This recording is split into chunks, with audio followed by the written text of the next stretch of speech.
Hi, welcome to पढ़ाई planet. और आज हम इस वीडियो में ये सीखेंगे कि अगर हमें कुछ इर्रेशनल नंबर्स दिए गए हैं तो हम ये कैसे प्रूव करें कि वो इर्रेशनल नंबर्स हैं। And for this we have taken exercise number 1.3 of chapter real numbers of class 10th। So let's begin from here. So in this exercise we are given these 5 numbers और हमें ये prove करना है कि ये पांचों के पांचों नंबर्स जो हैं ये इर्रेशनल नंबर्स हैं। और इसके लिए हम लोग यूज करने वाले हैं कॉन्ट्राडिक्टरी टेक्निक। तो कॉन्ट्राडिक्शन टेक्निक में हम इन नंबर्स को थोड़ी देर के लिए एज्यूम करेंगे, हम एक एजम्पशन लेंगे कि ये नंबर्स एक रैशनल नंबर है, थोड़ी देर के लिए मान लेंगे and we will move ahead. और जैसे जैसे हम लोग आगे बढ़ेंगे वी विल डिस्कवर कि हमारा जो एजम्पशन था कि ये नंबर्स रैशनल नंबर्स हैं वो गलत प्रूव हो जाएगा। जब वो गलत प्रूव हो जाएगा दैट मीन्स कि ये रैशनल नंबर्स नहीं है। और जब कोई नंबर रैशनल नंबर नहीं होता है तो वो क्या होता है, वो सिर्फ और सिर्फ फिर इरैशनल हो सकता है। In that so this is how we will prove that these numbers are irrational number. और क्योंकि हम अपने एजम्पशन को जो कि हम लोगों ने शुरू में एज्यूम किया होता है उसको हम लोग गलत साबित करते हैं, उसको कॉन्ट्राडिक्ट करते हैं, that is why this technique is called as contradictory technique. तो चलिए let's apply this contradictory technique on all these questions in all these numbers and we'll prove that these are irrational numbers. तो सबसे पहले हम लोग लेते हैं square root 5 को। तो अब जो हमारा ये वाला क्वेश्चन है इसके अंदर हम लोग एज्यूम कर लेते हैं root 5 is equal to a upon b where a and b both are integers and b is not equal to 0 and a and b both are co-primes to each other.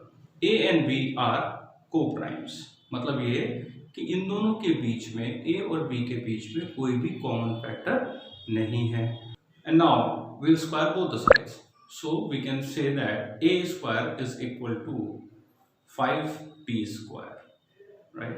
इसका मतलब ये हो गया that a square has a factor जो कि 5 है। इसका मतलब ये हो गया कि a square 5 से डिवाइजेबल है और ये भी कहा जा सकता है कि 5 a square का एक फैक्टर है।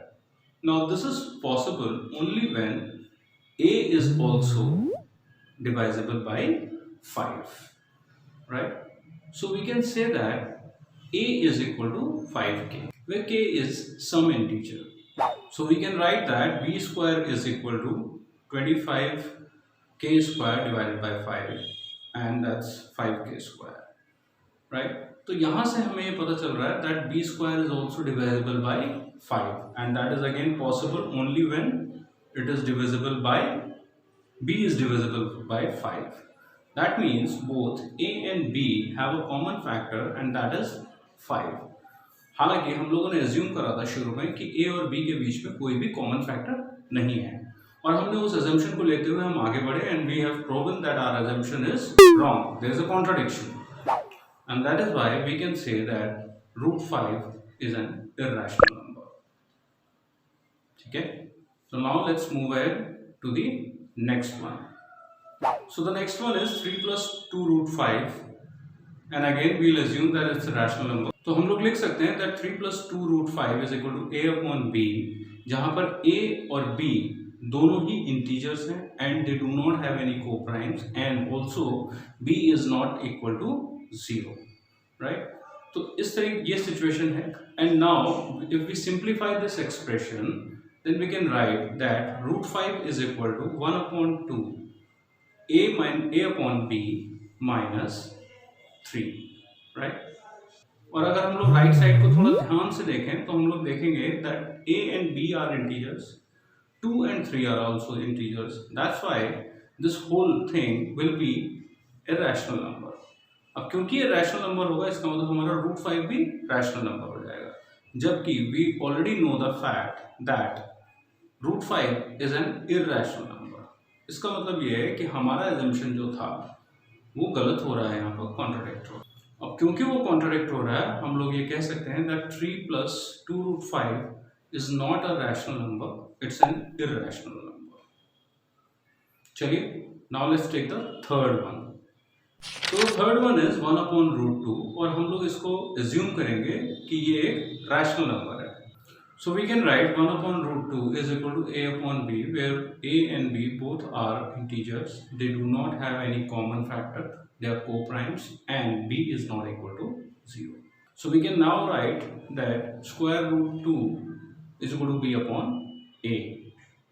And if we look at the right side, both b and are integers. That means b upon a will be a rational number. And that means root 2 is a rational number, which we already know that root 2 and root 5, there are certain numbers that they are already proven that they are irrational. और यहाँ पर हमारा assumption गलत हो जाता है, contradict हो जाता है. So we'll say that हमारे assumption के basis पे root 2 is coming as a rational number, जबकि root 2 एक rational number नहीं है. ये already proven है. Therefore, 1 upon root 2 cannot be a rational number. It's an irrational number.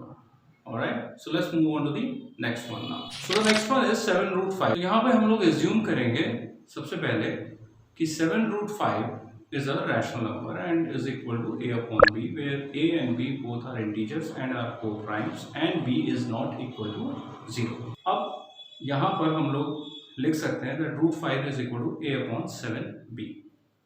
Again we will look at the right side और देखेंगे कि a, b and 7 all three of them are integers, and that's why we can say that a upon 7b will be a rational number.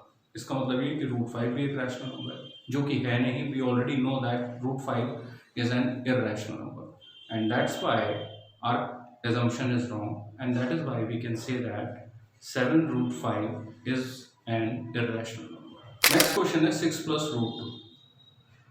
6 plus root 2, क्या करेंगे? सबसे पहले हम लोग ये एज्यूम करेंगे कि ये एक रैशनल नंबर है, और अगर ये रैशनल नंबर है then we can write that 6 plus root 2 is equal to a upon b, जहाँ पर both a and b are integers. They don't have anything as a common factor. They are co-primes and of course b is not equal to 0.